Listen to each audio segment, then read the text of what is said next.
시작. 오늘은 보리라 시리즈의 마지막을 맺을까 합니다. 2월부터는 해야 될 설교나 감동받은 설교가 있어서 이번에 짧게 4주 동안만 진행하도록 하겠습니다. 본문은 제가 2번 설교한 내용입니다. 수요예배 때 한 번 했고 2년 전 주일에도 한 번 했습니다. 오늘은 좀 다른 각도에서 오늘 보리라 시리즈 설교 마지막을 장식하는 의미에서 하나님의 은혜의 말씀을 함께 공유하고자 합니다. 본문은 이스라엘 백성이 40년 광야 생활의 만미에 쓰여진 것입니다. 하나님의 은혜 가운데 광야 생활이 다 40년 동안 진행됐습니다. 이제 가나안 입성을 앞둔 그 시점에서 본문의 내용이 시작되는 것입니다. 이스라엘 백성이 드디어 가나안 땅 근처까지 도착했습니다. 40년 세월을 돌이켜보니까 숱한 많은 고생도 하기도 하고 전쟁도 치루었습니다. 하나님의 은혜도 경험했지만 그러나 땡볕에 먹을 것도 없고 미래에 대한 암담함도 많이 있었지만 그럼에도 불구하고 하나님의 은혜로 40년을 보냈습니다. 이제 가나안에 가려면 에돔 족속만 통과하면 돼요. 그러니까 이제 너무나 가까운 거예요. 그래서 에돔에게 정중하게 부탁을 합니다. 아무런 피해를 입히지 않을 테니까 지나가게만 해달라. 비록 200만 명이지만 아무것도 먹을 것도 건드리지 않고 물도 건드리지 않고 지나가게만 하겠다라고 그들의 부탁을 합니다. 그런데 정말 모세가 진심으로 부탁하고 모세의 수종들이 부탁했는데 에돔이 완강하게 거부해버렸습니다. 못한다. 그래서 이스라엘은 에돔을 통과하지 않으니까 다시 삥 돌아가야 돼. 가나안 땅에 입성하기 위해서. 에돔은 아수르나 바벨론처럼 큰 제국이 아닙니다. 에돔은 블레셋이나 두로와 시돈처럼 문명이 발달한 강대국도 아닙니다. 그런데 끊임없이 이스라엘을 괴롭힙니다. 이스라엘 관계에서 항상 에돔은 부정적인 족속으로 나옵니다.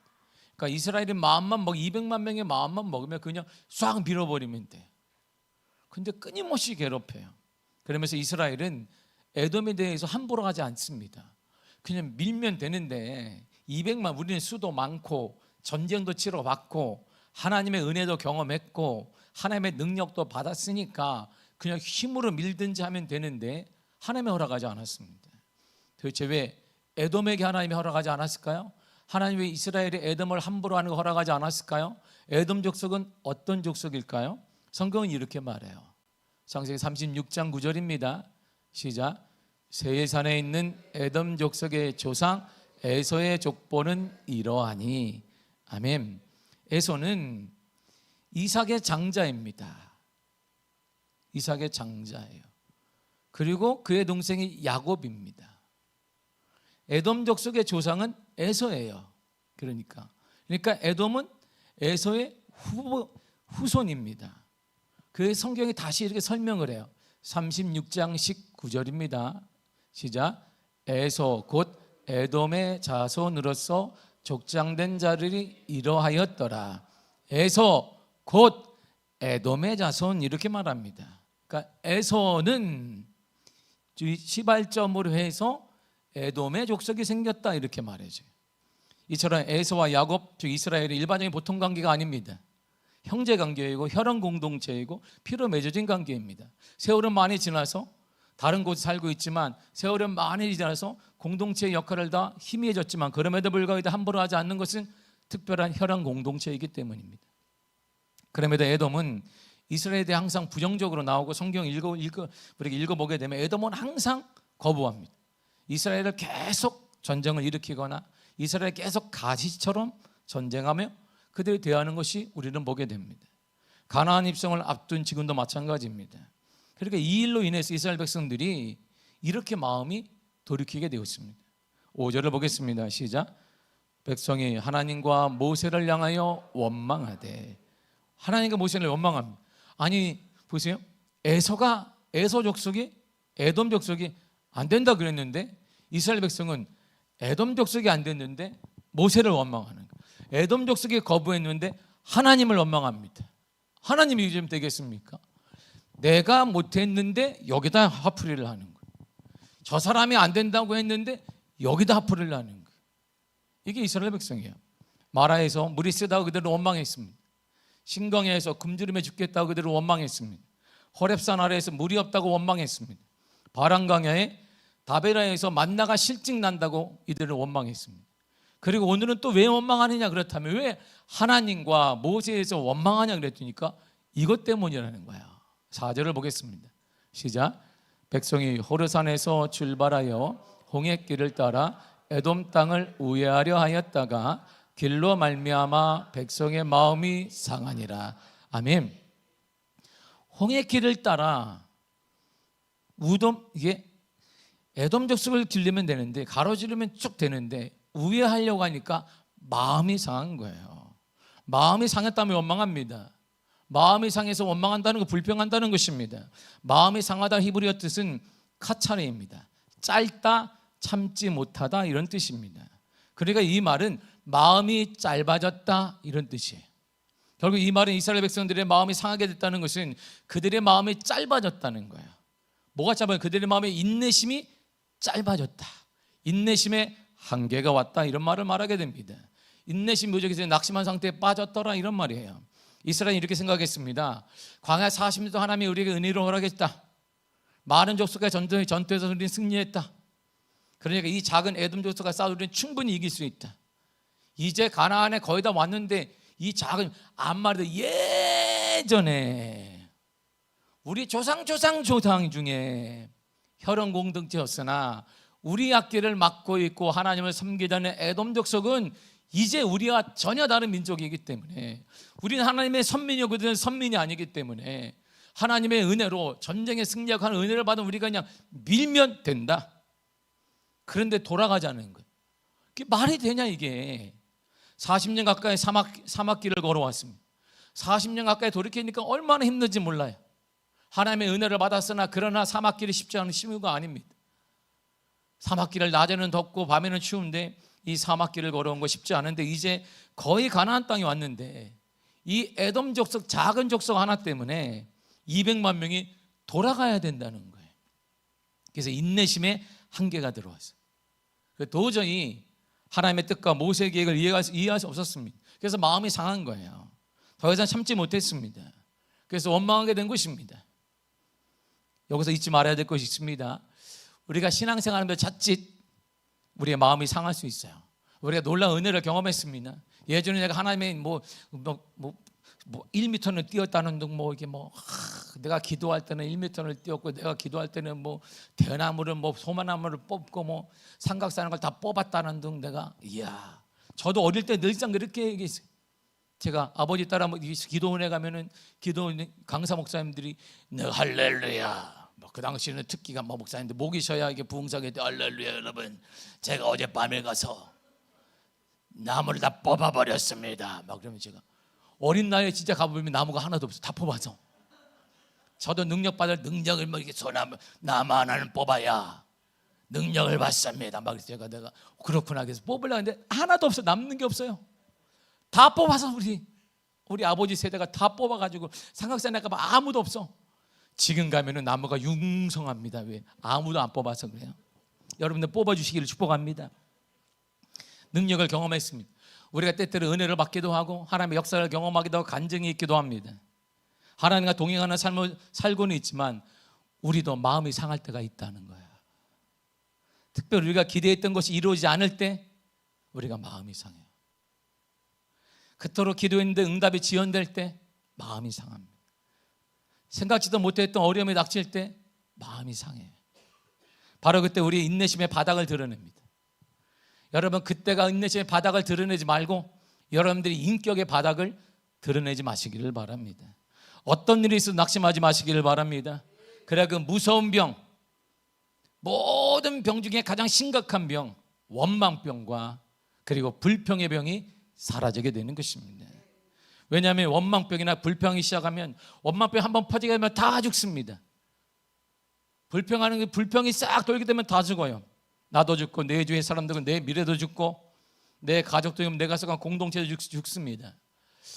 톨스토이의 글 중에 건축자의 잘못일까라는 글이 있습니다. 톨스토이가 어릴 때 부자로 살았어요. 톨스토이는. 그래서 도자기가 되게 집에 많았습니다. 그런데 아버지가 도자기를 대단히 소중히 여겼어요. 근데 여동생이 하나가 있는데 가장 집안에서 이쁜 도자기를 보고 아빠 나 적어주세요. 적어주세요 하니까 그것도 비싼 거예요. 그중에 이쁘니까. 아빠가 안 된다. 넌 어려서 안 된다. 계속 안 된다고 했어요. 아버지는 계속 아버지에게 어린 사랑하는 딸이지만 아빠 나 저게 마음에 들어요. 저거 하나 가졌으면 좋겠어 하니까 아버지가 거절했습니다. 근데 크리스마스가 다가온 어느 날 여동생이 다시 그래 성탄절을 맞았으니 아버지의 마음이 풀렸을까 다시 때려 쓰기 시작했습니다. 아빠 나 저게 원해요. 아빠가 들으니까 막 땡까 울고 말이야. 막 자빠지셨어요. 저거를 원합니다. 아빠는 그냥 얘기하니까 아빠가 계속 보다가 그 도자기를 드디어 주었어요. 이렇게 딸에게 주었습니다. 너무나 여동생이 좋아가지고 그 도자기를 들고 그 오빠에게 자랑하려고 오빠 막 걸어가는데 문지방에 걸려가지고 팍 넘어졌어요. 그 이게 완전히 깨져버렸습니다.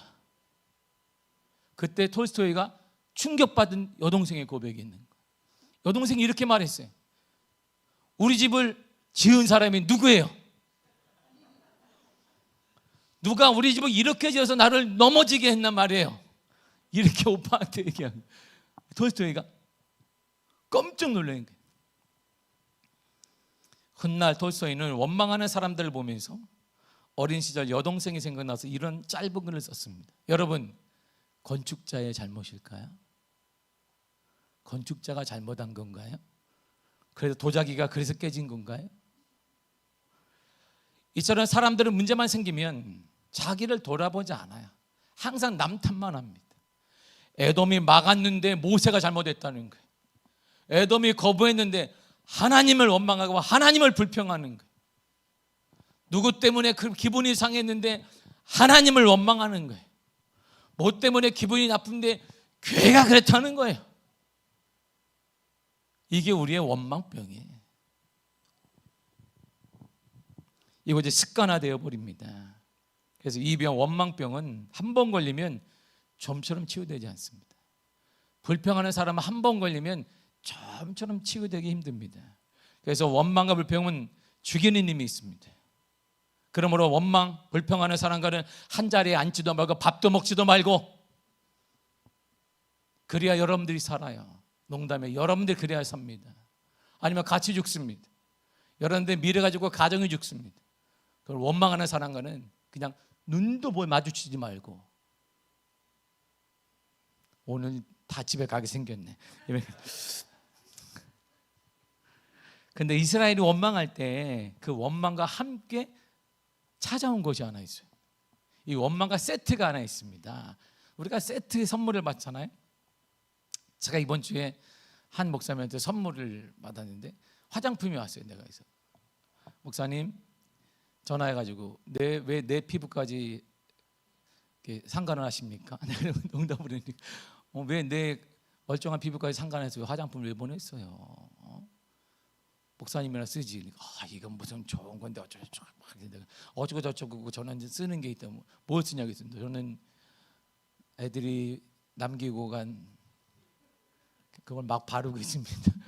우리 아이들이 방학 지나면 돌아갈 때 막 남긴 게 있어요. 그러면 아무거나 바르면 남는 거 이렇게 어차피 피부 좋아질 것도 아니니까 아이들이 몸 로션을 놓고 갔으면 그걸 얼굴에다 바르고 발에 바르는 걸 놓고 갔으면 그것도 얼굴에 바르고 바르고 다 좋은 것이 독극물이 있겠느냐. 무조건 발라 아무거나 바르는데 제가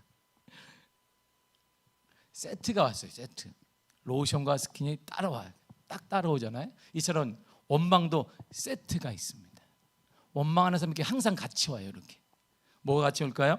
5절을 다시 한번 보세요. 시작. 백성이 하나님과 모세를 향하여 원망하되 어찌하여 우리를 애굽에서 인도하여 내어 이 광야에서 죽게 하는가? 이곳에는 먹을 것도 없고 물도 없도다. 우리 마음이 이 하찮은 음식을 싫어하노라. 아멘. 아멘. 원망과 오는 게 뭐냐면 항상 과거로 회귀하는 거예요. 원망하는 사람은 항상 과거만 얘기합니다. 현재의 감사, 미래에 대한 소망을 원망하는 사람은 말하지 않습니다. 원망과 불평하는 사람이 현재에 감사하고 미래의 소망을 꿈꾸는 말 절대 말하지 않습니다. 항상 옛날 얘기. 이스라엘 백성들이 보세요. 하나님을 원망하더니 이집트가 좋았는데 자유는 없었지만 마늘도 주었는데, 거기에는 부추도 먹었는데, 간간히 메론도 우리는 먹었는데 실컷 맡기는 했지만 주인에게, 때로는 감옥에 가기도 했지만 그래도 입에 풀칠을 했는데, 죽을 위험은 당하지 않았는데, 전쟁터에 나가지는 않았는데 과거로 돌아가는 거야. 지금 이스라엘은 이집트의 생활을 그리워하고 있어요. 하나님이 없을 때 자기 마음대로 살 때를 그리워하고 있습니다. 이들에게는, 원망하는 자들에게는 의지가 없어요. 이상이 없습니다. 오직 의식주에 관심만 있을 뿐이에요. 이것을 성경은 노예 근성이라고 말하는 거예요. 노예 근성이라. 문제가 생길 때마다 주인이 있었으면 더 좋은 음식을 주었을 텐데, 주인이 없으니까, 이집트 주인이 없으니 나한테 이런 거야. 주인과 함께 있으면 이렇게 힘들지 않았을, 주인이 없어서 그래. 주인이 하나님이신데 보이지 않으니까 이집트인이 없어서 그런 거야. 난 아무 생각하지 않아도 주인이 다 알아서 해줬는데, 이제 내가 결정해야 되고 뭐 결단해야 되고 돌아가야 되고 고민이, 머리가 아프다는 것이죠. 그런데요, 원망하는 자들에게 하나님이 그랬구나, 그게 아니라 원망하는 자들의 태도가, 불평과 원망하는 자들의 하나님의 태도가 정확히 나옵니다. 6절을 보겠습니다. 시작. 여호와께서 불뱀들을 백성 중에 보내어 백성을 물게 하심으로 이스라엘 백성 중에 죽은 자가 많은지라. 아멘. 하나님이 원망하는 자들에게 불뱀을 보내셨습니다. 불뱀이란 불붙은 뱀이란 뜻입니다. 당시 그 지역에 널리 분포되어 있던 독사의 이름이 바로 불뱀입니다. 등에 불타는 반점이 있어서 불뱀이라고 불렀습니다. 또 혹자는 말하기를 이 뱀에 한번 물리면 온몸에 불이 붙은 것처럼 높은 열이 생겨서, 그리고 죽어가기 때문에 불뱀이라는 말을 써게 됐다라고 말합니다. 이처럼 하나님은 원망하는 사람들에게 불뱀을 보내십니다. 불뱀을 보내서 뭐 위협하는 게 아닙니다. 하나님 불뱀을 보내서 위협하고 똑바로 한다 말하는 게 진짜 물게 해서 죽게 만드는 것입니다. 끊어버리는 것입니다. 이처럼 원망은 끊어야 되고 불평은 끊어야 된다는 뜻이 하나님의 분명한 뜻입니다. 하나님 우리에게 협박하는 거 아닙니다. 원망과 불평하는 자들 협박해서 하나님이 뭐 잘해봐야 돌이키는 거 아닙니다. 그냥 죽이는 것입니다. 내가 끝내야 우리 다음 세대가 달라지기 때문이에요. 내가 끝내야 우리 주의가 달라지기 때문에 하나님은 거기에 대해서는 단호한 태도를 갖고 있는 거예요. 불뱀은 죽이려고 찾아왔습니다. 그래서 성경은 우리들에게 이 내용을 이렇게 말해주고 있어요. 고린도전서 10장 9절과 10절입니다. 시작. 그들 가운데 어떤 사람들이 주를 시험하다가 뱀에게 멸망하였나니 우리는 시험하지 말라. 그들 가운데 어떤 사람들이 원망하다가 멸망시키는 자에게 멸망하였나니 너희는 그들과 같이 원망하지 말라. 아멘. 원망하다가 뭐 했더라? 멸망했다. 멸망시키는 자가 누군데? 뱀이었어요. 사단이었단 말입니다. 뱀에게 멸망하였나니 그들은 원망하다가 멸망당했다. 하나님이 협박하는 거 아닙니다. 하나님은 오늘 이 사건을 통해 위협 주는 거 아닙니다. 끊어버리는 것입니다. 더 이상 원망이 얼마나 큰 병인지 하나님은 끊어버리는 것입니다. 성경에서 하나님께서는 40년간 신비한 음식과 낮에는 구름 기둥으로 밤에는 불 기둥으로 인도하셨습니다. 온갖 찬란한 방법으로 보호하셨습니다. 물이 없는 그들에게 물을 허락해 주셨습니다. 고기가 없는 먹고 싶은 그들에게 매출하기를 허락했습니다. 매일같이 그들에게 만나를 허락해 주었습니다. 하나님께서 다 공급하셨습니다. 근데 감사해야 될 그 사람이 감사 대신에 원망할 때 하나님은 불뱀을 보내시고 찾아오게 되는 것입니다. 성경에서 뱀은 이런 의미를 가져요. 계시록 12장 9절입니다. 시작. 큰 용이 내어 쫓기니 옛뱀 곧 마귀라고도 하고 사탄이라고도 하며 온 천하를 꿰는 자라. 아멘. 뱀은 이름이 두 종류의 같은 다른 이름이 있어요. 뱀은 용이라고도 하고 사탄이라고도 마귀라고도 한다. 그러니까 뱀을 꾸면 사람들은 좋은 일이 있을 거 아니야. 좋은 일이 아니라 회개해야 된다. 용 꿈을 꾸면 뭔가 복권을 사야 돼. 복권을 살 때가 아니라 교회 빨리 와서 회개하시기를 축복합니다. 뱀, 용, 사단, 온 천하를 깨는 자. 이 말은 온 세상을 잘못된 길로 인도하는 자 이런 뜻입니다. 잘못된 길이란 실패의 길, 좌절의 길, 끝내 죽음의 길이면 영적으로 죽고 우리 육체가 죽고 삶이 죽는 길입니다. 그래서 하나님께서 만드신 에덴에서 쫓겨난 출발점 또한 뱀, 즉 사단의 꾀임 때문이었습니다. 이렇게 말해요. 창세기 3장 4절과 5절입니다. 시작. 뱀이 여자에게 이르되 너희가 결코 죽지 아니하리라. 너희가 그것을 먹는 날에는 너희 눈이 밝아져 하나님과 같이 되어 선악을 알 줄 하나님이 아심이니라. 아멘. 인간의 비극이 이렇게 시작된 거예요. 인간의 슬픔이 이렇게 시작됐습니다. 인간의 고통이 이렇게 시작됐습니다. 인간의 실패, 인간의 아픔, 인간의 속임, 인간의 살인 등이 이렇게 시작됐습니다. 인간 사회가 이렇게 부패하게 된 것이 시작이 바로 이 사건 때문입니다. 꾀임을 받았기 때문이에요. 잘못된 길로 인도받았기 때문입니다. 그러나 하나님은 불뱀으로 끝내지 않으셨습니다. 모든 사람이 죽게 만들고 모든 사람이 다 퇴화하게 만들고 모든 사람이 전멸하게 만들지는 않으셨습니다. 다시 놋뱀을 준비해 주셨습니다. 불뱀 물려 죽어가는 그들을 향해, 이스라엘을 향해 하나님은 모세를 통해 이렇게 말씀하셨습니다. 8절을 읽겠습니다. 시작. 여호와께서 모세에게 이르시되 불뱀을 만들어 장대 위에 매달아라. 물린 자마다 그것을 보면 살리라. 아멘. 모세야, 방법이 하나 있다. 죽어가는 그들을 향해 그들이 회개하고 하나님께 용서를 구하자. 모세야, 방법이 하나 있으니 놋뱀을 만들어라. 놋으로 뱀을 만들어 높이 달아라. 그러면 보면 살게 될 것이다. 그래서 지금도 요르단과 이스라엘의 국경지대가, 성지순례 하면 꼭 통과하는데 요르단 국경지대에서 딱 보면 이스라엘이 이렇게 보인단 말이에요. 이렇게 보여요. 이렇게 보입니다. 그 전까지는 이게 사막이에요. 성지순례 그 길을 따르면 완전 사막입니다. 근데 갑자기 요르단에 딱 언덕이, 이렇게 높은 언덕에, 그나마 언덕에 딱 서면 여기 빨간 땅이 보이는 그 이스라엘이에요. 그리고 고개를 좀 들면 예루살렘이 보이게 됩니다. 그리고 좀만 낮추면 여리고성이 보여요. 이게. 근데 거기에 모세 기념교회가 하나 있는데, 모세 기념교회를 상징하는 게 바로 놋뱀이에요. 놋뱀을 이렇게 만들어놨어요. 누가 만들었는지 모르지만 크리스찬도 아닌데 요르단과 이스라엘이 돈벌이를 위해서 만들어놨어요.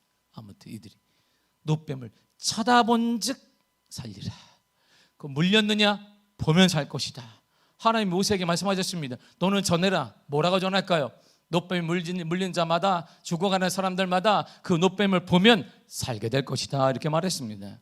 그래서 모세는 그 말을 그대로 전했습니다. 모세는 이해를 요구한 게 아닙니다. 이스라엘 백성들에게 이해를 요구한 게, 여러분 이해해야 됩니다. 여러분들 상식으로 이해되지 않아도 내 말은 명심해야 됩니다. 여러분들의 사고와 우리의 모든 것들은 이해되지 않을지라도 비논리적이라도 이해해야 됩니다. 여러분들 따라야 됩니다. 말하지 않았어요. 그대로 하나님의 말씀을 전했습니다. 이렇게 말해요. 9절을 읽겠습니다. 시작. 모세가 놋뱀을 만들어 장대 위에 다니 뱀에게 물린 자가 놋뱀을 쳐다본 즉 모두 살더라. 아멘. 보세요. 보면 살리라고 했는데 그 말씀을 믿고 쳐다본 사람은 살았어요. 누가 살았느냐? 모두. 쳐다본 사람은 모두 예외 없이 살았다. 이런 말입니다. 이처럼 놋뱀을 바라보는 것은 하나님의 뜻입니다. 지금도 놋뱀을 바라보는 것은 하나님의 뜻입니다. 하나님은 바라보라 이렇게 말씀하셨어요. 바라보게 하여 주리라 이런 말이 아니에요. 내가 너희를 바라보게 하여 주리라는 게 아니라 바라보라 이렇게 말씀하시는 거예요. 하나님은 믿으라고 하십니다. 내가 믿게 해줄게 이런 말이 아니에요. 우리가 믿는 것입니다. 너희는 믿으라고 주님이 명령하시는 것이에요. 이처럼 바라보는 것은 믿음의 표시입니다. 바라보는 것은 믿음의 표시예요. 그래서 성경이 이렇게 말한 것입니다. 요한복음 11장 40절입니다. 시작. 예수께서 이르시되 내 말이 내가 믿으면 하나님의 영광을 보리라. 아멘. 믿으면 보게 됩니다. 무엇을? 하나님의 영광을 보게 되는 것입니다. 믿으면 어떤 일이 생기냐? 하나님의 영광을 보리라 그랬어요. 믿으면 어떤 일이 생기냐? 하나님의 영광을 보리라. 보세요.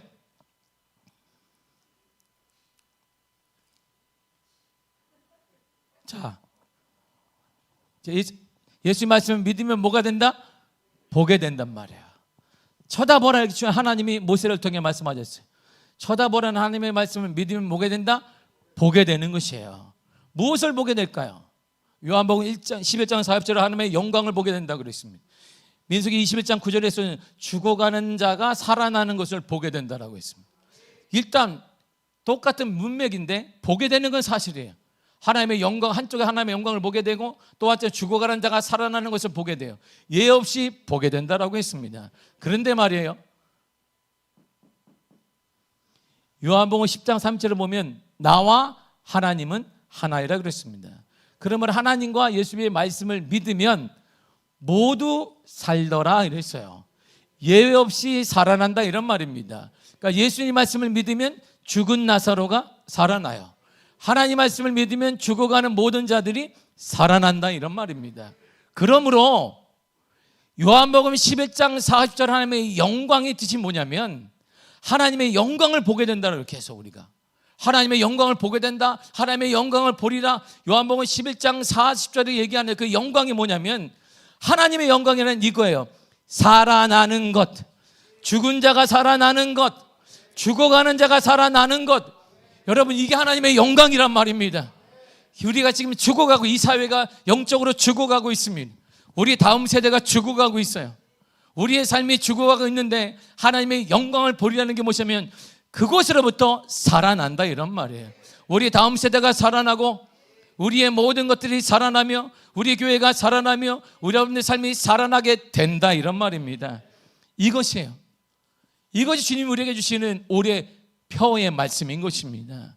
이제 살아나게 될 것이에요. 살아나게 될 것입니다. 이제 끝났는데요. 불가능한데요. 교회를 바라보는 눈이 많이 부정적입니다. 그래서 요즘에 신문마다 기독교 신문마다 뭐라고 나오냐면 교회 부흥보다는 이제는 교회를 인정하고 작은 것을 어떻게 유지할지를 고민하는 시대가 되었다라고 말해요. 그래서 내가 이야 정말 믿음 정말 없는 사람이 있었구나. 믿음이 아무것도 없어. 거기에는 하나님의 개입이 없어요. 그냥 현재의 통계를 가지고 쓴 거예요. 맞는 말이에요. 현재의 통계는 그건 정확한 말입니다. 모든 사람들이 끄덕이는 말이에요. 그래서 역사가 없는 거예요. 한국교회가 이제 끝났지요. 불가능하지요. 가능성이 전혀 없습니다. 우리 개인에게도 가정에도 우리의 자녀들에게도 내 삶에도 여러 가지 많은 끝났던 문제, 끝나가는 문제들이 많이 있습니다. 그러나 주님은 다르게 말씀하세요. 지금도 주님은 믿으면 살아난다는 거야. 믿으면 길이 열린다고 말씀하십니다. 믿으면 회복된다고 말씀하십니다. 여러분 이것이 믿음의 힘이에요. 우리는 그 믿음을 믿는 사람들이고 우리는 그 믿음을 소유한 사람들이에요. 믿는 것이 아니라 소유한 사람들의 그 믿음을 우리 안에 그 믿음이 있습니다. 여러분 안에 그 믿음이 있습니다. 우리 손에는 예수님의 믿음이 있는 거예요. 우리 손에 하나님의 믿음이 있다 이런 말입니다. 그런데 문제가 하나 있어요. 그게 큰 문제가 하나 있습니다. 하나님의 영광을 보게 하시는 하나님의 방법은 너무 낯설다는 거예요. 이게 우리의 문제예요. 오늘날 이 시대의 문제이고 우리가 낯설면 우리 다음 세대는 전혀 거기에 낯선 개념이 아니라 아예 기독교가 아닌 것처럼 여길 일이 생겨요. 그래서 이것이 하나님께서 말씀하시는 것, 예수님께서 말씀하시는 걸 딱 보세요. 지금 나사로가 죽은 지 4일 됐어요. 그리고 지금 이스라엘 백성들이 불배에 물려서 다 죽어가고 있습니다. 그런데 주님이 말씀하신 야 걱정하지 마라 믿으면 영광을 보게 될 거야. 그리고 하나님 내 말을 믿으면 죽어가는 모든 자가 살아난다 그랬어요. 이것이 우리의 문제예요. 뭐가 문제냐면 하나님의 말씀과 예수님의 말씀이 비이성적이라는 거예요. 오늘날의 사고로 논리적이지 않다는 거예요. 합리적이지 않습니다. 이해가 되지 않습니다. 그래서 사람들이 우리를 향해 이렇게 말하는 거예요. 2000년 전에도 우리를 향해 이렇게 얘기했어요. 고린도서 1장 18절입니다. 시작.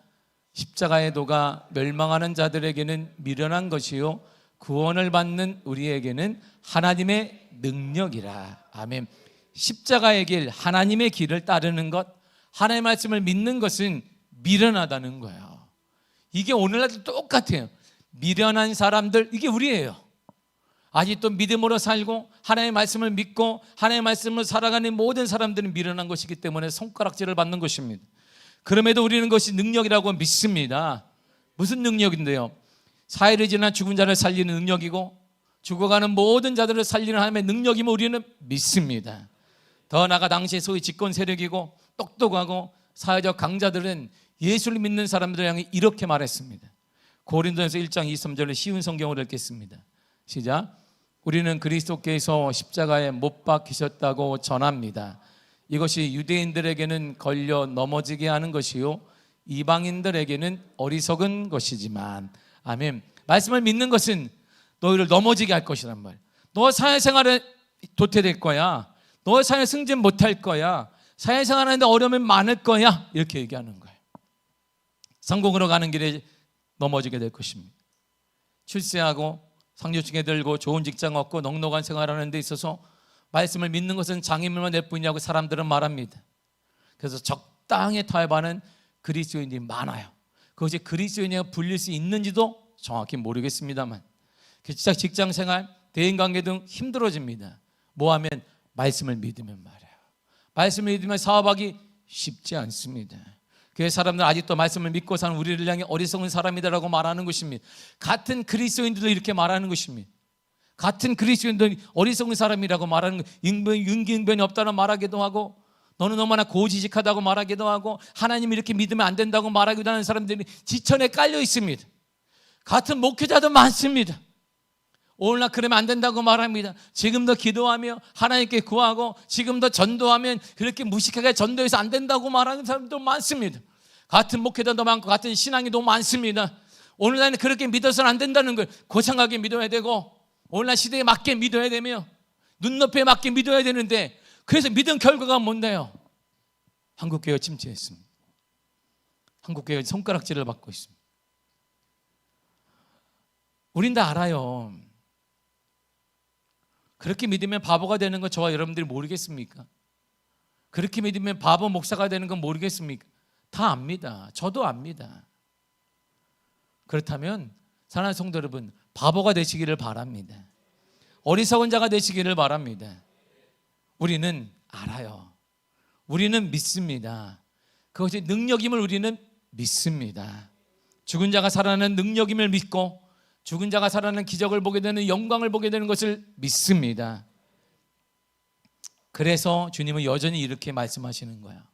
요한복음 3장 14절과 5절입니다. 시작. 모세가 광야에서 뱀을 든 것 같이 인자도 들려야 하리니 이는 그를 믿는 자마다 영생을 얻게 하려 하심이니라. 아멘. 모세가 광야에서 든 놋뱀 있지 않니? 그거 예수 그리스도의 이런 말이야. 그 놋뱀이 누구예요? 예수 그리스도라는 말입니다. 그리고 예수 그리스도를 믿는 자마다 영원히 살아납니다. 영생을 얻습니다. 이 땅에서 죽음 같은 문제 앞에 일어나게 될 것입니다. 하나님은 여러분들에게 바라보게 하여 준다라고 절대 말하지 않았어요. 우리가 바라봐야 합니다. 하나님은 우리에게 믿게 하여 준다라고 말씀하지 않았습니다. 저와 여러분들이 믿어야 하는 것입니다. 우리가 세상을 모르는 거 아닙니다. 우리처럼 세상 잘 아는 사람 어디 있어요? 저도 다 압니다. 여러분들이 신앙생활하는 거, 사회생활하는 거 얼마나 힘들지 잘 압니다. 저도 목회하는 거 잘 압니다. 목회할 때마다 많은 목사님과 대화하고 때로는 논쟁하기도 하는데 해서 뭐하나 이런 생각을 많이 갖기도 합니다. 그분들의 얘기가 합리적인 것 같습니다. 그 사람들 얘기가 아주 논리적입니다. 근데 거기엔 하나님의 개입이 없어요. 거기엔 믿음이 없을 뿐이에요. 믿음이 전부인데 말이에요. 세상이 우리를 향해, 교회를 향해 어떻게 말하고 대하는지 모르는 거 아니에요. 그럼에도 우리는 여전히 변함없이 바라봐야 합니다. 믿어야 합니다. 이때 반드 하나님의 영광을 보게 될 것입니다. 올해 반드 하나님의 영광을 보게 될 줄 믿습니다. 죽은 나사로가 살아나는 영광을 보게 될 것입니다. 모든 죽어가는 이스라엘 백성이 살아나는 영광을 반드시 보게 될 것입니다. 여러분의 침체하고 침울하고 죽어가는 그것이 살아나는 영광을 보게 될 것입니다. 여러분들의 자녀들이 살아나는 영광을 보게 될 것입니다. 그러므로 여전히 변함없이 지금 주를 바라보시기를 바랍니다. 주를 믿으시기를 바랍니다. 반드시 하나님의 영광을 보게 될 것입니다. 우리 교회가 보게 될 것입니다. 우리 미아교회가 반드시 보게 될 것입니다. 올해가 그해예요. 세상교회 일반적인 저는 모르겠습니다. 평가하고 싶지 않습니다. 그러나 분명 하나는 우리 미아교회 하나님의 영광을 반드시 보게 될 것이고, 여러분들의 가정도 하나님의 영광을 보게 될 것입니다. 흔들림 없이 손가락질을 만든다면 받으십시오. 타협하지 말고 하나님의 뜻 가운데 살아가시기를 바랍니다. 주를 바라보며 주를 믿는 가운데 하나님이 저와 여러분들을, 우리의 자녀들, 우리 교회를 영광을 보게 하여 주실 것입니다. 그런 은혜가 넘쳐나게 되기를 간절히 축복합니다. 기도하겠습니다. 하나님 감사합니다.